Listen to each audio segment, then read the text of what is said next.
यिर्मयाह नबी की किताब अध्याय 18 और 1 से लेकर 6 तक पढ़ेंगे। यहोवा की ओर से ये वचन यिर्मयाह के पास पहुंचा। यिर्मयाह नबी के पास पहुंचा जो खुदा का दास है। हाँ, उठ और कुम्हार के घर जा। हाँ, यिर्मयाह को खुदा ने कहा उठ और कुम्हार के घर में जा, जो मिट्टी के बर्तन बनाता है कुम्हार उसके घर जा, और वहां मैं तुझे अपना वचन सुनाऊंगा। और प्रभु ने कहा कि तू उस कुम्हार के घर में जा, वहां मैं तुझे वचन सुनाऊंगा। हाँ, इसलिए मैं कुम्हार के घर गया। इसलिए मैं यिर्मयाह कहता है मैं कुम्हार के घर गया और क्या देखा कि और मैंने उस घर में जब गया तो उस घर में क्या देखा, चाक पर हाँ, कुछ बन रहा है। हाँ, वो चाक है जो कुम्हार उस चाक को जो घुमाता है उस चाक पर वो कुछ बना रहा है। हाँ, जो मिट्टी का बर्तन वो बना रहा था, जो कुम्हार मिट्टी के बर्तन को बना रहा था वह बिगड़ गया। वो बर्तन बिगड़ गया। हाँ, तब उसने उसी का दूसरा बर्तन, तब उसी मिट्टी का उसने दूसरा बर्तन अपनी समझ के अनुसार बना दिया। अपनी समझ के अनुसार बना दिया। मेरी बहनों मेरे भाइयों, परमेश्वर के अभिषिक्तों, कुम्हार परमेश्वर है, मिट्टी मैं और आप हैं। जब भी हम बिगड़ जाते हैं, जब भी हम टूट जाते हैं, जब भी हमारे जीवन में वातावरण स्थिति परिस्थितियां खराब हो जाती है, खुदा की बलवंत हाथ हमें नियंत्रित करते हैं, हमें संभालते हैं, हमें अपने हाथों से फिर से डालते हैं और फिर से बना देते हैं। आज हम परमेश्वर के कलाम और उसके वचन को मनन कर रहे हैं, और कुम्हार परमेश्वर है, मिट्टी हम हैं, और ये दोनों का आपस में क्या संबंध है। अगर ये दोनों मिलकर, मिट्टी अगर ठीक से कुम्हार के हाथ में होती है और कुम्हार अगर बर्तन बनाता है तो बहुत सुंदर पात्र बन जाता है। और इसलिए मेरी बहनों मेरे भाइयों, खुदा ने यिर्मयाह नबी को कहा कि तू कुम्हार के घर जा, वहां मैं तुझे वचन सुनाऊंगा। परमेश्वर ने कहा कि मिट्टी से तू कुछ सीख।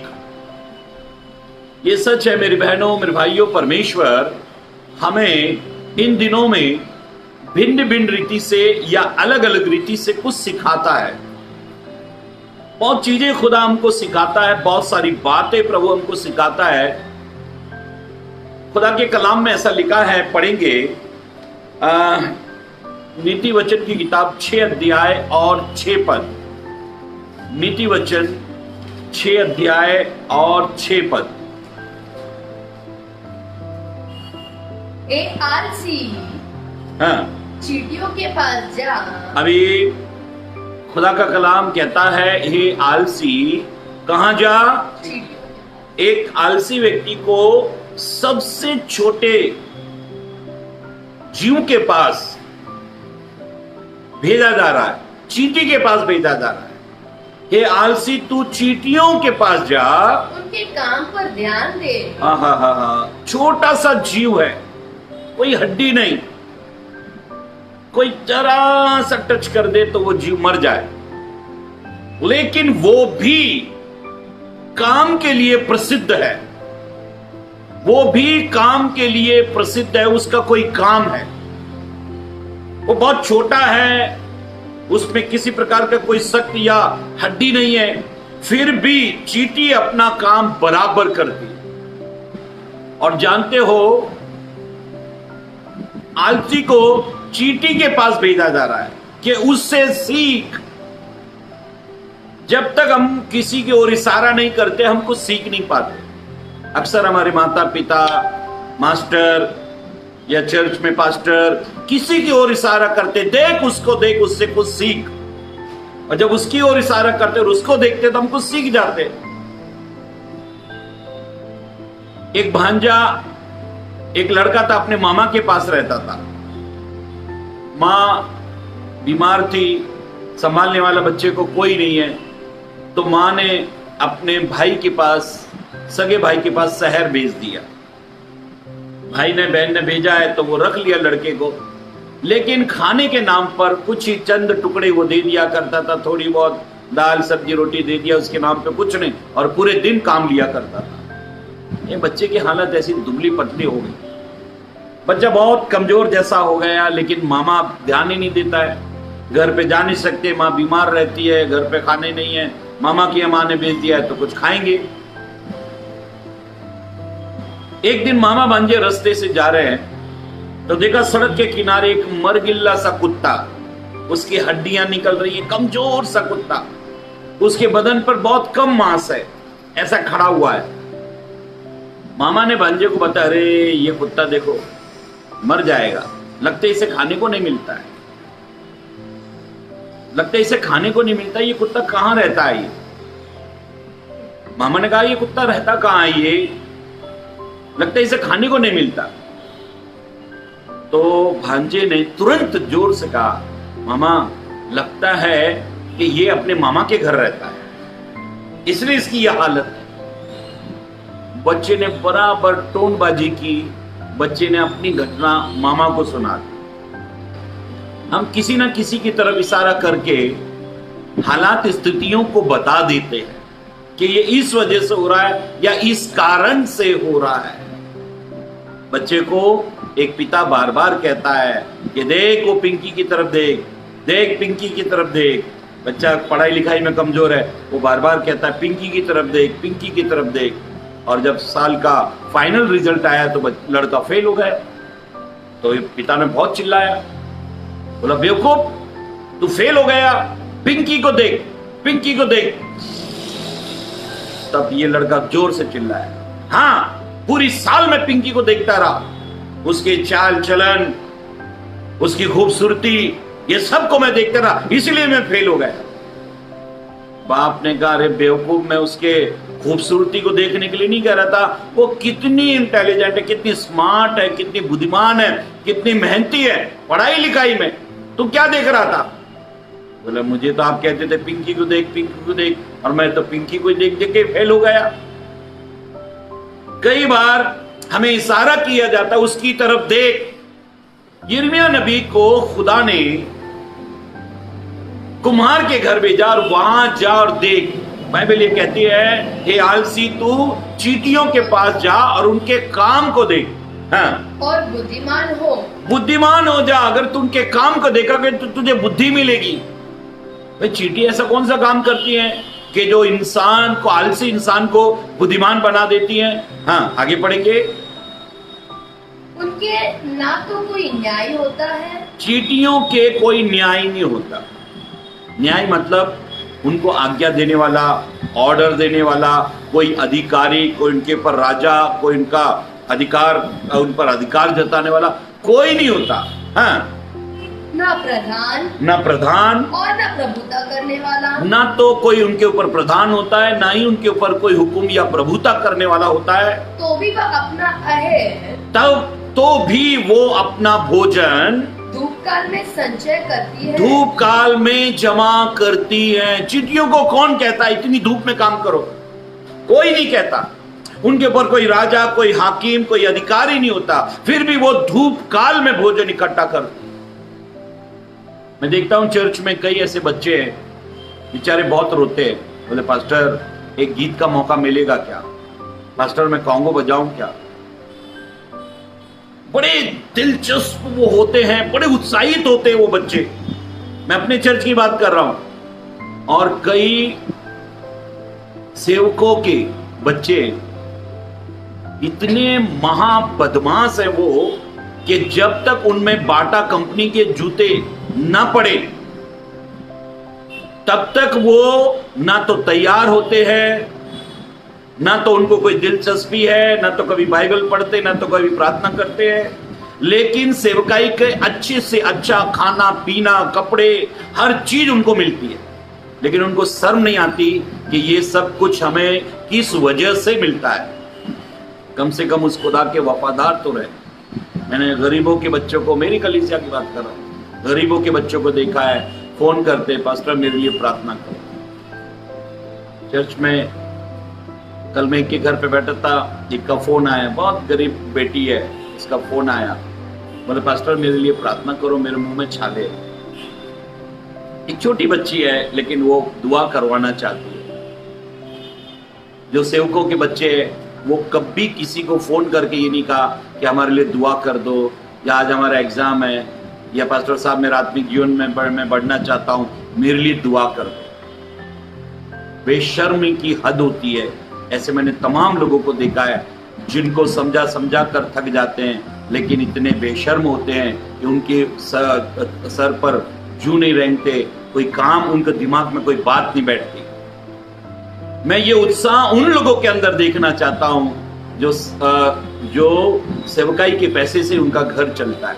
उनको प्रभु के प्रति कितना वफादार होना चाहिए, कितना लोगों के पास जा जाकर उनको दुआ करनी चाहिए, प्रार्थनाएं करनी चाहिए। चर्च में कई ऐसे बच्चे हैं जिनके माँ बाप बिल्कुल प्रभु में नहीं है, लेकिन वो बच्चे दिनों रात एक कर देते हैं। कभी वहां सुसमाचार सुनाने गए, कभी वहां चले गए, कभी वहां चले गए, कभी वहां प्रभु के बारे में किसी को बता दिया।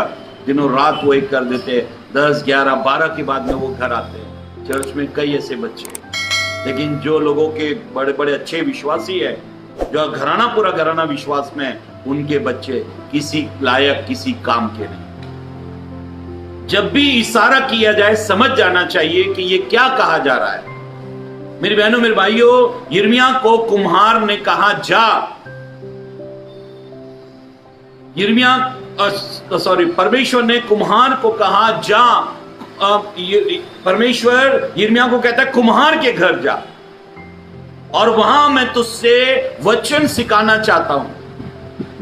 मेरी बहनों मेरे भाइयों, परमेश्वर के अभिषिक्तों, बाइबल ये कहती है, खुदा का कलाम कहता है कि जब यिर्मयाह वहां गया, यिर्मयाह जब वहां गया तो उसने क्या देखा कि कुम्हार एक चाक पर एक बर्तन को बना रहा है और वो बर्तन टूट गया।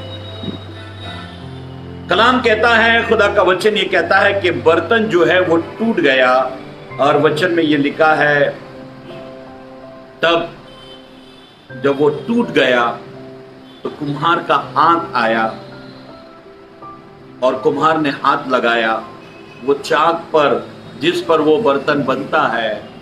जब वो टूट गया तब कुम्हार ने अपना हाथ उसको लगाया। कुम्हार ने अपने हाथ को उस बर्तन को, उस मिट्टी को लगाया। जैसे ही कुम्हार का हाथ उस मिट्टी को लगा, वो एक अच्छा पात्र बन गया। मेरी बहनों मेरे भाइयों, परमेश्वर के अभिषिक्तों, मैं आपको एक बात कहना चाहता हूं। हमारी जिंदगी को हम बनाते समय, परिश्रम करते समय, मेहनत करते समय, पढ़ाई लिखाई करते समय और परिवार को बनाते समय, बिजनेस करते समय, हर क्षेत्र में कहीं ना कहीं हम टूट जाते या बिखर जाते। ऐसे समय में प्रार्थनामय जीवन जीने वाले लोग अक्सर प्रभु को पुकारते, प्रभु इस समय अपने हाथ को तू मुझे लगा दे, अपने हाथ को बढ़ा प्रभु, तू मुझे छू ले प्रभु, तू मुझे छू ले प्रभु। यिर्मयाह ने जब कुम्हार के घर में देखा कि वो चाक पर जो बर्तन बन रहा है वो टूट गया, जैसे ही वो टूटा, वो बिगड़ गया, कुम्हार ने अपने हाथ का सहारा उसको दिया। आज मुझे और आपको और हर एक उस विश्वासी को परमेश्वर के बलवंत हाथ की जरूरत है। पहला पत्रस 5:6 में लिखा है, परमेश्वर के बलवंत हाथ के नीचे दीनता से बने रहो, वो उचित समय पर तुमको बढ़ाएगा। परमेश्वर का हाथ, हम कहते हैं ना बुजुर्गों का हाथ हमारे सर पर हो। हां, बुजुर्ग हमको गाइड करते हैं, बुजुर्ग लोग हमारा मार्गदर्शन करते हैं, बुजुर्ग लोग हमें समझाते हैं। जब तक वे ना हो, दो चीज अक्सर आप याद रखना।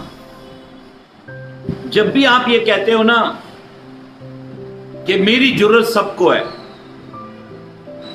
मेरी जरूरत सबको है, तब ये भ्रम है, ये आपका भ्रम है।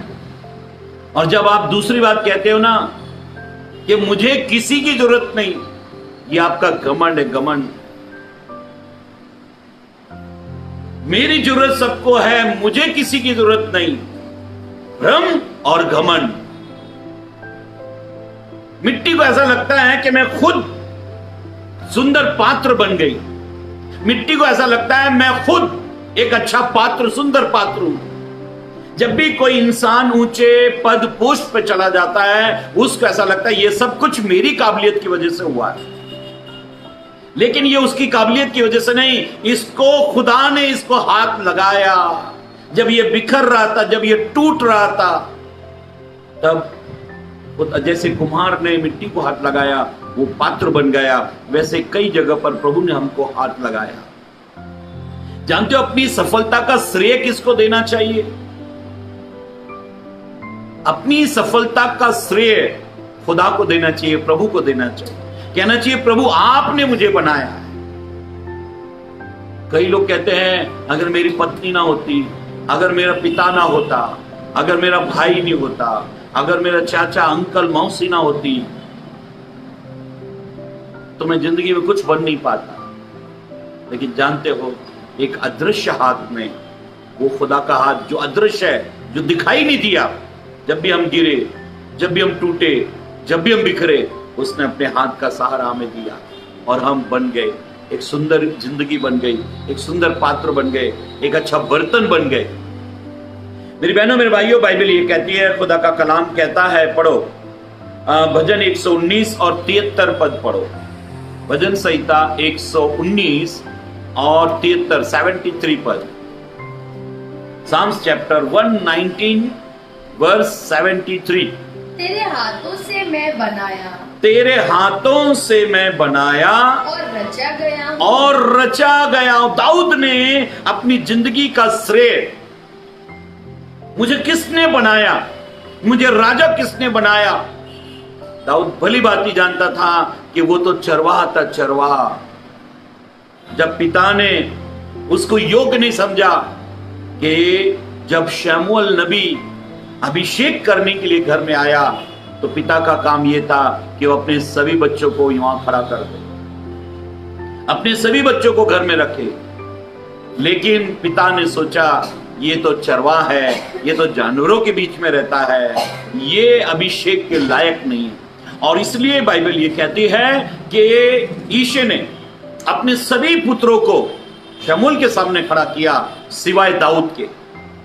मेरी बहनों मेरे भाइयों, परमेश्वर के अभिषेक, तो एक बात मैं आपको कहना चाहता हूं, जिंदगी के सफर में कोई भी आपको आगे पीछे कर रहा है, इधर उधर कर रहा है, आप कभी भयभीत मत होना।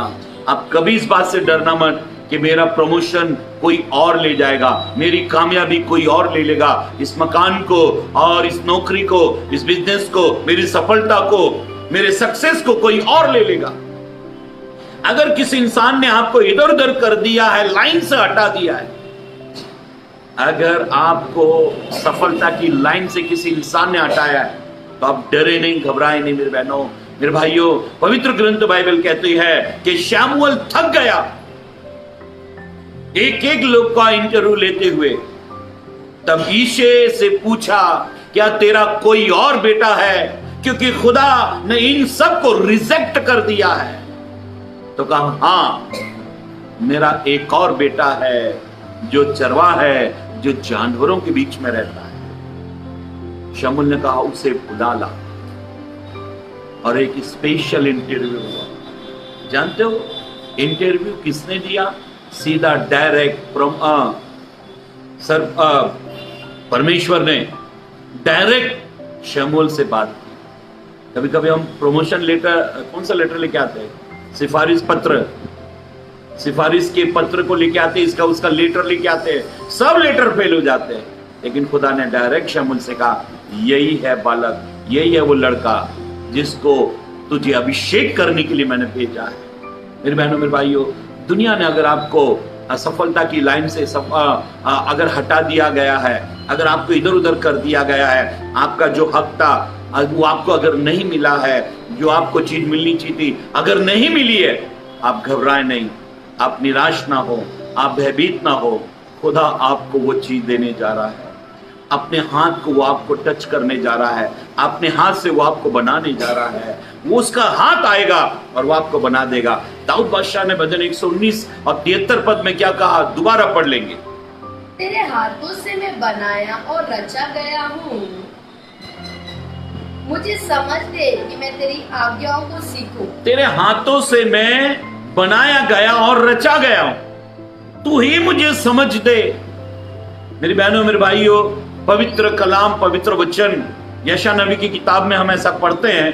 पढ़ो यशा नबी किताब 64 अध्याय, आइज़ाया चैप्टर 64 और उसका 8 पद पढ़ेंगे। तो भी हे यहोवा, तू हमारा पिता है, तू हमारा पिता है। देख हम तो मिट्टी है, हम तो मिट्टी है, और तू हमारा कुम्हार है। तू हमारा कुम्हार है। हम सब के सब, हम सब के सब तेरे हाथों के काम है। हम सब तेरे हाथों के काम हैं। आपकी जिंदगी को खुदा ने बनाया। आपको जो सफलता मिली है ये खुदा की वजह से मिली है। अपनी सफलता के पीछे कभी श्रेय किसी इंसान को मत देना। याद रखो, इंसान का आदर इंसान को दे दो और खुदा का आदर, परमेश्वर का आदर परमेश्वर को दे दो। अगर प्रभु ने मुझे और आपको बनाया तो प्रभु को ये सफलता का आदर सम्मान जो है वो प्रभु को दे देना चाहिए। हम कई बात मिट्टी और कुम्हार के बीच में सीखेंगे। पहली बात, जब हम बिगड़े, जब हम टूटे, जब हमारा सत्यानाश होने वाला था, जब हम बीमार पड़े, हम तबाह बर्बाद होने वाले थे, खुदा का एक अदृश्य हाथ आया, उसने हमें सहारा दिया। कुम्हार के घर में यिर्मयाह ने देखा एक पात्र बिगड़ गया, टूट गया, खराब हो गया। तुरंत कुम्हार ने हाथ का सहारा देकर उसको बना दिया। आज भी मेरी बहनों मेरे भाइयों, अगर आप टूटी जिंदगी को जी रहे हो, अगर आपको ऐसा लग रहा है कि मुझे किसी के हाथ की जरूरत है जो मुझे सहारा दे, तो वो हाथ केवल परमेश्वर का होना चाहिए। आप परमेश्वर के हाथ का सहारा मांगो। एक बात याद रखो, मुसीबत में कभी किसी का सहारा मत लेना, क्योंकि मुसीबत एक बार आएगी और एहसान जिंदगी भर बना रहेगा। उस आदमी का एहसान आपको जिंदगी भर मानना पड़ेगा। मुसीबत आई और टल गई, लेकिन उसका एहसान जिंदगी भर आपको मानना पड़ेगा। उसको हर बार सलाम ठोकना पड़ेगा, सलाम करना पड़ेगा। लेकिन एक बात अच्छी तरह से याद रखो, जब भी आपको खुदा ने बनाया है, ये बात बोलते समय आपको फक्र महसूस होगा। अगर आपको किसी ने मोटरसाइकिल दी और आपको बार बार कहना पड़े, मेरी नहीं है मोटरसाइकिल, इसने दी मुझे, इसने दिलाई, ये भाई ने मुझे दिलाई, इसने मुझ पर दया की, इसने भाई ने मुझे दिलाई, आपको, आपके परिवार को अपमान होना पड़ेगा, अपमानित होना पड़ेगा। लेकिन अगर आप ये कहते ये मोटरसाइकिल मुझे मेरे प्रभु ने दी, तो आपको सम्मान मिलेगा, आपको आदर मिलेगा। पवित्र ग्रंथ बाइबल में ऐसा लिखा है, परमेश्वर का कलाम कहता है, जब कुम्हार ने उस सुंदर पात्र को बनाया तो मिट्टी का क्या किरदार था उसमें, मिट्टी की क्या भूमिका थी? जानते हो मिट्टी की क्या भूमिका थी, या उसका क्या किरदार था, या उसका क्या अहम रोल था? अगर कुम्हार ने एक अच्छी मिट्टी, एक अच्छा पात्र बनाया, तो मिट्टी का क्या काम है इसमें? जानते हो, मिट्टी का इसमें एक अहम काम है कि मिट्टी ने अपना समर्पण कुम्हार के हाथ में कर दिया। मेरे बहनों मेरे भाइयों, वही बच्चे जो अपना डेडिकेशन या समर्पण ठीक रीति से प्रभु को करते हैं, वो बच्चे अक्सर सफल हो जाते हैं। जो मास्टर जैसा उनको कहता है वो वैसा करते हैं। वो बच्चे अक्सर सफल हो जाते हैं जो माता पिता के आज्ञाकारिता में रहते हैं। जब तक समर्पण ठीक नहीं है, हम कभी भी योग्य या काबिल नहीं बन सकते। आपका समर्पण आपकी तरक्की है। आपका समर्पण ही आपको ऊंची बुलंदियों पर ले जाता है। समर्पण को ठीक करें।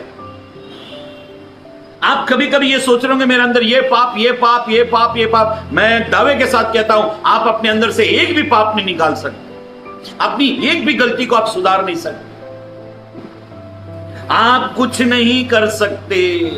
आप पापों के प्रति कितने भी रोते रहे, अगर आप चाहते हो ना कि आपके अंदर एक भारी परिवर्तन आ जाए, बदलाव आ जाए, तो केवल आप अपना समर्पण प्रभु को कर दो। एक बच्चे को 6-7 घंटे के लिए स्कूल में छोड़ दिया जाता है।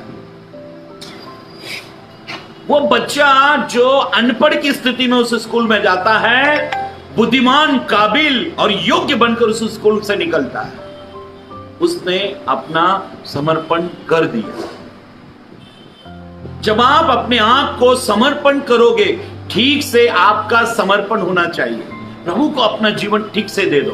कह दो, प्रभु मेरे दिमाग पर, मेरी आंखों पर, मेरे बोलने पर, मेरे सुनने पर, मेरे ख्याल, विचार, हाथ पैर के काम पर, मेरे पूरे शरीर पर केवल आपका नियंत्रण हो। प्रभु आप मुझे बनाए, आप मुझे चलाएं। प्रभु मैं मेरी बुद्धि को साइड में रखता हूं। प्रभु मेरी अक्ल को, मेरी काबिलियत को, जो कुछ मैंने पढ़ाई की सबको साइड रखता हूं। केवल प्रभु आप मेरी सहायता करें। अगर मिट्टी समर्पण नहीं करती तो वो सुंदर पात्र नहीं बनती। कुम्हार चाहता है कि मिट्टी का समर्पण हो। आप अपना ठीक से समर्पण प्रभु के आगे कर दो। कई लोग कहते हैं मेरा बाइबल पढ़ने में मन नहीं लगता, कई लोग कहते हैं मुझे प्रार्थना करने में मन नहीं लगता, संगति में मन नहीं लगता, प्रभु में मेरा मन नहीं लगता। जब आप ये सच बोलते हो ना, तब ये बात आप प्रभु को बोलो। देखो प्रभु आपके मन से बड़ा है, वो आपके मन को बनाने वाला है। कई बार बड़ी बड़ी मर्सिडीज कार बनाने वाली, BMW कार बनाने वाली कंपनियां, कई बार वो 20-25 हजार कार बेच चुकी है। एक अनाउंसमेंट वो लोग करते, वो कार वापस कंपनी को चाहिए। कुछ उसमें तकनीकी खराबी है, और वो जब कार को वापस दे देते हैं, उस कंपनी को दे देते हैं, वो कंपनी जो बड़ी नामचीन है उनको दुरुस्त करती है, उनको ठीक करती है, उनकी सर्विस करती है, और फिर वो वापस हमारे हैंड ओवर करती है। परमेश्वर को मालूम है मेरे और अंदर क्या घटी है, क्या कमी है। केवल हमारा समर्पण ही हमें बनाएगा। केवल हमारा समर्पण ही हमको तैयार करेगा। अगर समर्पण ठीक है तो हमको बराबर बना देगा। मेरी बहनों, मेरे भाइयों, बाइबल ये कहती है, खुदा का कलाम, खुदा का वचन ये कहता है कि मिट्टी का समर्पण उसे बनाता है। तीसरी बात पढ़ें, यूहन्ना 8 अध्याय 33 पद, जॉन चैप्टर 8 वर्स 33। उन्होंने उसको उत्तर दिया, हाँ, हम तो अब्राहम के वंश से हैं। हम तो अब्राहम के वंश से हैं, और कभी किसी के दास नहीं हुए। हम कभी किसी के दास नहीं हुए। फिर तो कैसे कहता है फिर कि- तू कैसे कहता है? यहूदी लोग कहने लगे हम अब्राहम के वंश के हैं, कभी किसी के दास नहीं हुए। तो यीशु से वो सवाल कर रहे हैं, तू कैसे कहता है कि तुम स्वतंत्र हो जाओगे? तुम स्वतंत्र हो जाओगे। प्राइड, वंश का घमंड। मेरा बाप पास्टर है, हम लोग हाई कास्ट से हैं, ऊंचे कास्ट से हैं, हम लोग बहुत एजुकेटेड, पढ़े लिखे लोग हैं। कई बार मिट्टी को यह घमंड हो जाता है। कई लोग, किसी से आपने सुना होगा, कईयों ने आपको ऐसा कहा होगा, तू जानता है किससे बात कर रहा है? कईयों ने आपको ऐसा कहा होगा। मेरी बहनों, मेरे भाइयों, मिट्टी को कभी घमंड नहीं होना चाहिए। जिस दिन मिट्टी के अंदर घमंड आ जाता है, मिट्टी अकड़ जाती है, और जो अकड़ गए वो टूट गए। पवित्र ग्रंथ बाइबल में हम पढ़ रहे हैं, परमेश्वर के वचन में हम पढ़ रहे हैं, कई बार प्राइड होता है ना, खूबसूरती का प्राइड, सुंदरता का प्राइड। कई लोग काले लोगों को पसंद नहीं करते। कई काले लोगों को कई बार कई जगह नीचा देखना पड़ता है। लड़की ने फेल कर दिया, लड़के ने फेल कर दिया। क्यों? लड़की काली थी, लड़का काला था, इसलिए उसको फेल कर दिया। सच में मेरी बहनों, मेरे भाइयों, कई लोगों को सुंदरता का बहुत घमंड है, कई लोगों को जात का बहुत घमंड है, कई लोगों को धन का बहुत घमंड है। और ये सारे घमंड जो है हमें बार बार बार बार बार बार हमारे जीवन में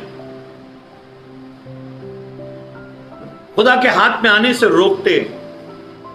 जब यीशु ने यहूदियों को कहा कि तुम स्वतंत्र हो जाओगे, तो उन्होंने कहा हम गुलाम है ही नहीं। वे पाप के गुलाम थे, लेकिन वो कहते हैं कि हम तो गुलाम थे ही नहीं। मेरी बहनों, मेरे भाइयों, जात पात का, भाषा बोली का, पढ़ाई लिखाई का, रहन सहन का, तुम झोपड़े में रहते हो, हम फ्लैट में रहते हैं, कई चीजों का इंसान को बड़ा घमंड होता है। कई बार वो नीचे देखना ही नहीं चाहता, वो ऊंचाई देखता है। पवित्र ग्रंथ बाइबल में हम परमेश्वर के कलाम में, परमेश्वर के वचन में हम पढ़ रहे हैं कि मिट्टी जो है तभी बनती है, मिट्टी एक सुंदर पात्र कब बनती है, जब वो नरम होती है। नरम, जब तक आप नरम नहीं होगे ना, तब तक आप कभी बन नहीं पाओगे। आपके अंदर नम्रता होनी चाहिए, आप नरम होना चाहिए। मिट्टी अगर कड़क है, कुम्हार उसका कुछ नहीं कर सकता। अगर आपके अंदर किसी भी प्रकार का, चाहे वो जाति का घमंड है, चाहे वो भाषा बोली का घमंड है, चाहे वो प्रांत का, देश का घमंड है,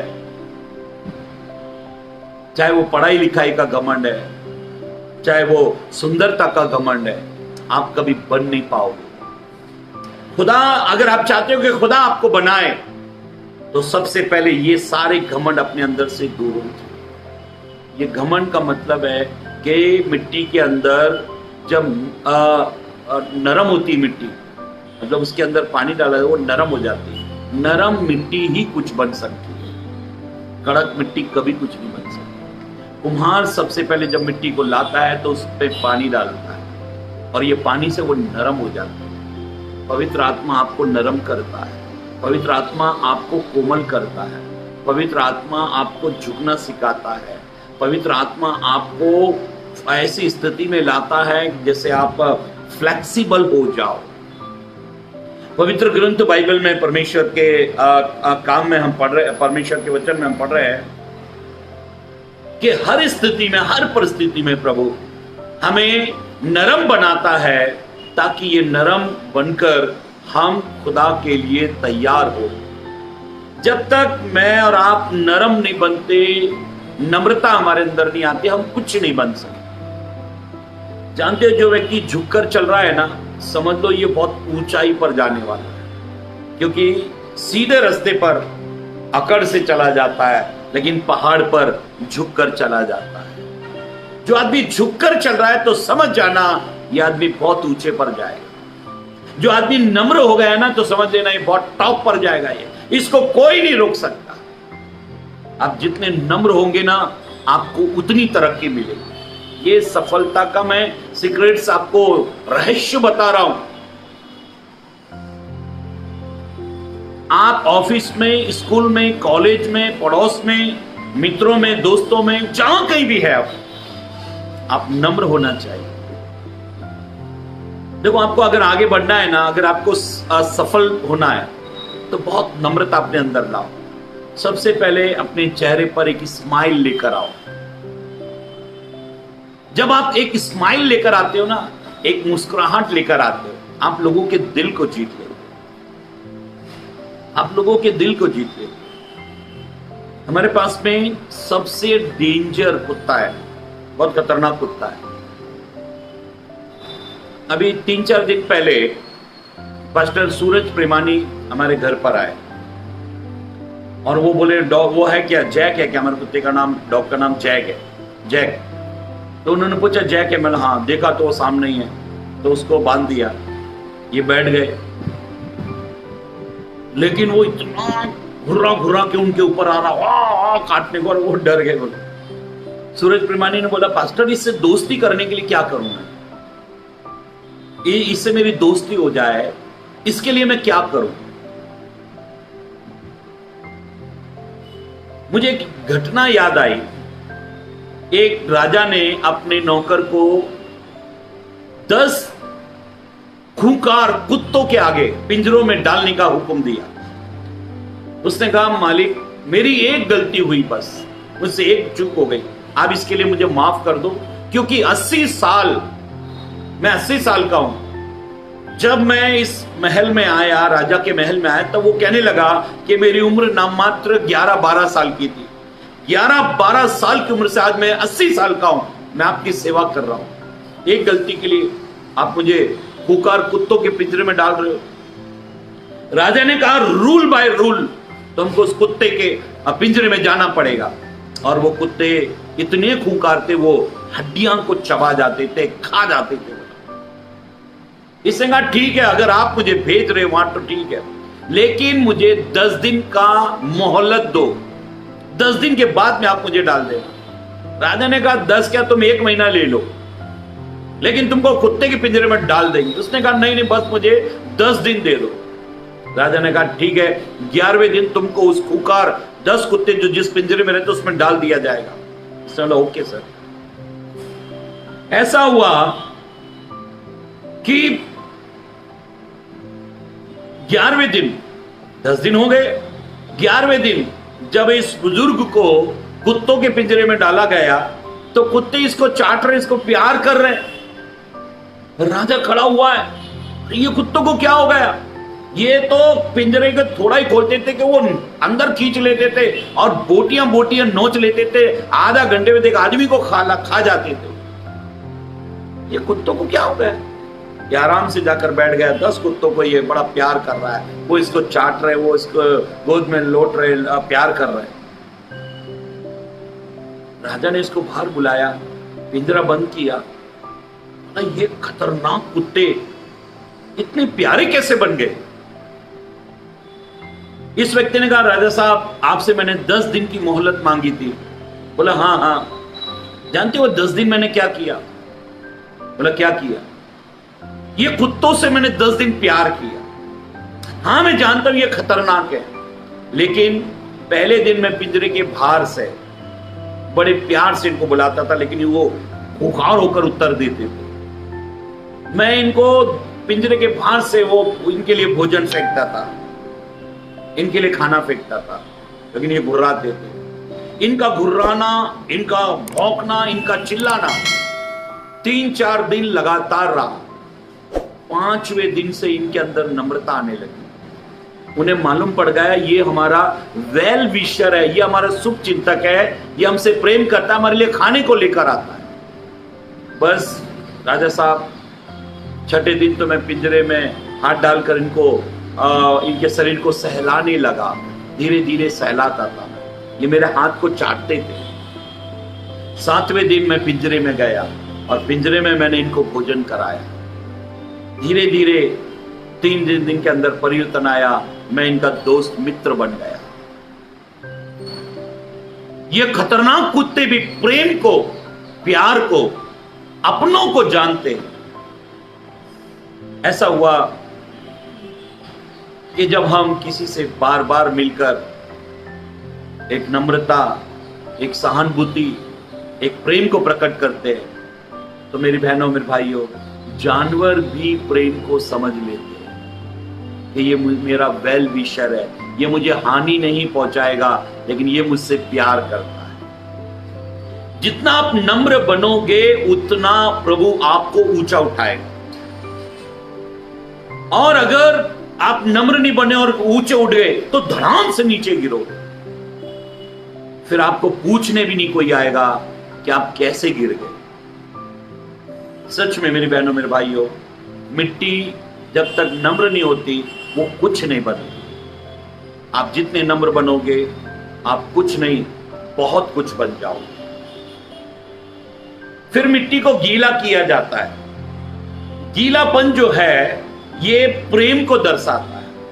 आप सबको प्यार करना, तभी आप बनोगे।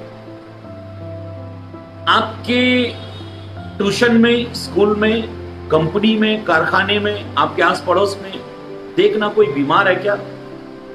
अगर वो बीमार है, अगर कोई समस्या में है, तो आप उसका हालचाल पूछने जाना, उसके कंधे पे थोड़ा हाथ रख देना,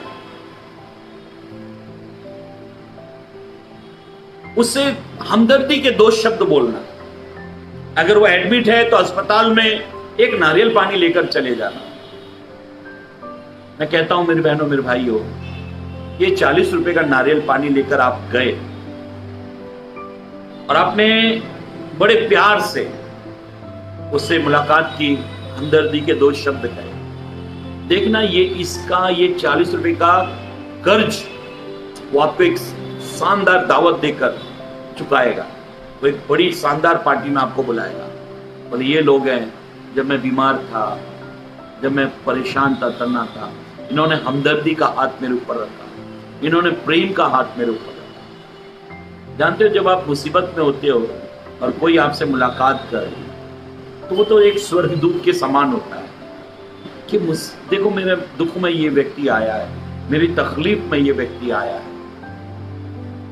मिट्टी का गीला होना उसके प्रेम को दर्शाता है। जब आप गीले होते हो, गीलापन आ जाता है, इसका मतलब आप प्रेम करते हो। नम्र होना मतलब झुकना, नम्रता, और गीला होना मतलब प्रेम। एक आखिरी बात पढ़ेंगे, उसके बाद में हम समाप्त कर देंगे। भजन 119 और 71 पद को पढ़ेंगे। Psalms 119 verse 71। मुझे जो दुख हुआ, दाऊद कहता है मुझे जो दुख हुआ वो मेरे लिए भलाई हुआ, वो मेरे लिए भला हुआ। जानते हो, जो दुख है ना वो भलाई के लिए आता है। नवंबर महीने से हमने घर चेंज किए, भाग दौड़ की, इधर उधर दुख आया, लेकिन पृथ्वी पर जीने के कई अनुभव आ गए। कहां रहना चाहिए, कहां नहीं रहना चाहिए, बहुत कुछ अनुभव मेरे पास में आ गए। दुख क्या करते हैं, ये आपको टीचिंग देते हैं, शिक्षा देते हैं, ये आपको एक अनुभव देते हैं। अगर आपके जीवन में दुख नहीं आए ना, आप अनुभव ही नहीं होगे, लापरवाह जैसा जीवन जियोगे। कब क्या करना आपको कुछ भी मालूम नहीं। इस छोटी सी उम्र में मैंने बहुत कुछ सीख लिया।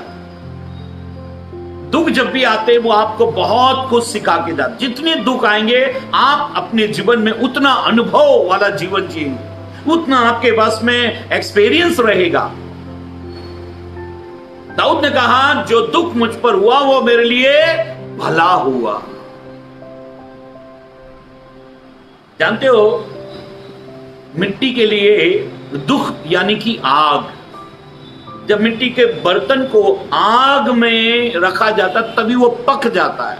पक जाता है मतलब मजबूत स्थिति में आ जाता है, तभी वो तैयार होता है। मेरे और आपके जीवन में जब दुख आए, समस्याएं आए, तो इसका मतलब समझ लेना कि अब मुझे प्रभु पूरी रीति से तैयार करना है। जानते हो, आपके करीबी लोग, अपने लोग जब आपको त्याग दे, छोड़ दे, भूल जाए, जब नौकरी छूट जाए, लॉकडाउन जैसे समय में आपको मकान से निकाल दिया जाए, बहुत सारी समस्या आपके जीवन में आ जाए, तभी मेरी बहनों मेरे भाइयों, परमेश्वर के अभिषेक हो, आपको उस समय एक अनुभव आपके जीवन में आएगा। याद रखो, अनुभव की लाठी आपको कभी गिरने नहीं देगी। अनुभव की लाठी आपको खड़ा करेगी मुसीबतों में, तकलीफों में, समस्याओं में, क्योंकि आपके पास एक अनुभव आ गया है। जो बच्चा साइकिल से गिर जाता है और फिर उठकर साइकिल चलाता है, उसे अनुभव आ जाता है कि ऐसा काम करने से, इस तरीके से साइकिल चलाने से गिर जाते हैं, तो बैलेंस को वो कंट्रोल करता है। आप बैलेंस लाइफ कब जियोगे? जब आप गिरोगे, जब आप फिसलोगे, जब लोग आपका साथ छोड़ देंगे, तब आप एक अच्छी लाइफ जीना सीख जाओगे। आपको मालूम पड़ जाएगा कि अकेले कैसे जिया जाता है। मेरे बहनों मेरे भाइयों, कुम्हार के घर में जब यिर्मयाह गया, एक बर्तन चाक पर रखा था, वो बिगड़ गया, वो टूट गया, वो बिखरा, लेकिन तुरंत कुम्हार ने अपने हाथ का सहारा उसको दिया, वो बना। परमेश्वर का हाथ मुझे और आपको बनाता है। दूसरी बात, मिट्टी ने अपना पूरा पूरा समर्पण कर दिया, और जब समर्पण हो गया तो मिट्टी एक बर्तन के आकार में आ गई। मिट्टी के अंदर नम्रता, नरम होना, मिट्टी का नरम होना, ये उसके बनने का पहला प्रोसीजर है। जब आप बनते हो ना तो आपके अंदर नम्रता आनी चाहिए। नम्र आप हो गए उसी दिन समझ लेना कि आप बनना शुरू हो। हालातों ने, परिस्थितियों ने जब भी आपके जीवन में कोई दुख तकलीफ लेकर आए तो समझ जाना आप एक सुंदर पात्र बनने वाले हो, आप एक अच्छा बर्तन बनने वाले हो, जो कीमती, जो मशहूर और कीमती स्थानों पर रखे जाने वाले हो। प्रभु आपके लिए सर का मुकुट तैयार कर रहा है।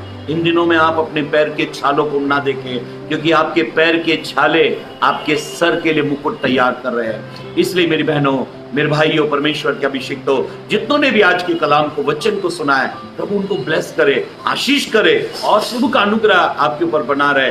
खुदा आपको तैयार करे, खुदा के हाथ में रहो। जब आप खुदा के हाथ में रहोगे, नम्र रहोगे, अनुभव से गुजरोगे, आप एक सुंदर पात्र बन जाओगे। आपकी कीमत बढ़ जाएगी, आपकी डिजाइन, आपका रहन सहन बदल जाएगा। प्रभु आपको ऊंचाई पर लेकर जाएगा, तरक्की के रास्ते पर ले जाएगा। प्रभु आपको कामयाब बनाएगा। आइए अपनी आंखों को बंद करें, हम दुआ करेंगे। सर्वशक्तिमान परमेश्वर पिता, हम आपका धन्यवाद करते हैं। आज फिर एक बार प्रभु आपकी उपस्थिति में आने के लिए हमें मौका मिला। धन्यवाद। कुम्हार, मिट्टी बिगड़ी और मिट्टी टूटी, मिट्टी बिखरी, तुरंत कुम्हार का हाथ आया और मिट्टी को बनाया। हे प्रभु, हमारे टूटने, गिरने में, हमारे बीमार होने में, तकलीफों में, कर्ज में जाने से तुरंत तो अपने हाथ को बढ़ाकर हमें आज जितने मेरे बहन भाई, बच्चे, परिवार, कुटुंब ने आज का संदेश सुना, प्रभु उनको आप ब्लेस करें, आशीष करें, और आपका अनुग्रह उनके ऊपर बना रहे। आपने अपने बच्चों को ब्लेस किया, आशीष किया। धन्यवाद। प्रार्थना यीशु के नाम से मांगते। सबको प्रेज़ द लॉर्ड। जय मसीह की। प्रभु आपको बहुत बहुत बहुत आशीष दे, बरकत। जय मसीह।